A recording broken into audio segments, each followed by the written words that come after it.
Hi friends, ఇక్కడైతే పెసరపప్పు అటుకులతో పొంగల్ చేస్తున్నాను. ఒక కప్పు పెసరపప్పు నీట్గా కడిగి పక్కన పెట్టేసుకొని వాటర్ తగినన్ని పోసుకొని స్టవ్ వెలిగించి స్టవ్ మీద మనము ఈ కడాయిని పెట్టేసేసుకొని ఒక 7-8 నిమిషాలు మనం ఉడకాలండి.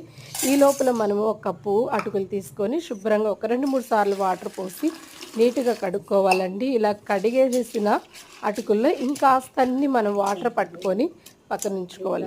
ఇది నానే లోపల అటుకులు మనకి పెసరపప్పు కూడా ఉడికిపోద్ది. చూడండి, నాకైతే ఉడికిపోయింది. అక్కడ నీట్గా అది ఉడికిపోయింది. ఇప్పుడైతే నానిన అటుకుల్ని శుభ్రంగా మనం వాటర్ని పిండేసేసి నీట్గా కొంచెం కొంచెంగా మనము ఈ పెసరపప్పులో వేసేసుకోవాలి. ఇలా వేసేసిన తర్వాత మనకి చాలా చక్కగా రెండు కలిసిపోయి మనకైతే ఉడికిపోతుంది. గరిటతో నీట్గా మెల్లగా కింద పడిపోకుండా మనము ఇలా కలుపుకుంటూ ఉండాలండి.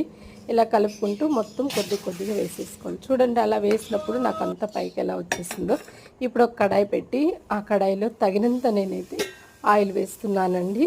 తగినంత ఆయిల్ వేసుకొని మనకైతే దాంట్లో ఒక హాఫ్ స్పూన్ అయినా ఇక్కడ నెయ్యి అనేది వాడుకోవచ్చు. నేనైతే ఒక హాఫ్ స్పూన్ వేసాను. లేదంటే మొత్తం డైరెక్ట్గా మీకు నెయ్యి ఉంటే నెయ్యితోనైనా మీరు తాలింపు వేసుకోవచ్చు. ఈ పెసరపప్పు ఉడికేటప్పుడే అటుకులు పెసరపప్పు దాంట్లోనే కొద్దిగా సాల్ట్ వేసి కలిపెట్టేసేయండి గరిటతో.